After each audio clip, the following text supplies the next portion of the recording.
बातमी आहे धुळ्यामधून कत्तलीसाठी नेणाऱ्या 10 गोवंश जनावरांना जीवदान मिळालंय। गायींना कत्तलीला नेण्यासाठी रुग्णवाहिकेचा वापर केला गेलाय।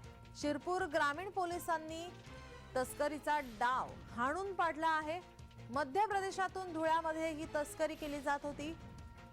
कत्तलीसाठी नेणाऱ्या 10 गोवंश जनावरांची सुटका करण्यात आली आहे। त्यांना जीवदान मिळालं आहे। पोलिसांनी तस्करीचा हा डाव हाणून पाडलाय। गायींना कत्तलीला नेण्यासाठी रुग्णवाहिकेचा वापर केला गेलाय। मध्य प्रदेशातून धुळ्यामध्ये ही तस्करी केली जात होती। गुप्त माहितीच्या आधारे पोलिसांनी ही कारवाई करत संपूर्ण हा तस्करीचा डाव हाणून पाडलाय।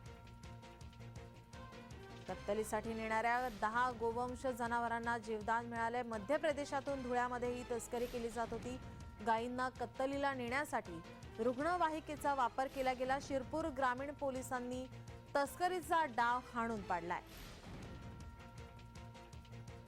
आपले प्रतिनिधी तुषार परदेशी आपल्यासोबत फोन लाईन वरून जोडले। तुषार, काय अधिकची माहिती?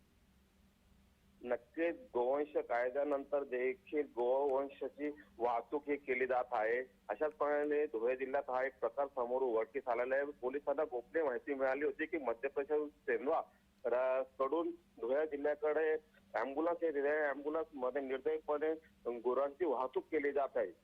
हाडाच्या चेकपोस्ट पोलिसांनी सापळा रचत त्यांचा डाव हाणून पाडला। तब्बल 10 गोवंश जनावर यामध्ये कोंबून भरण्यात आलेले होते।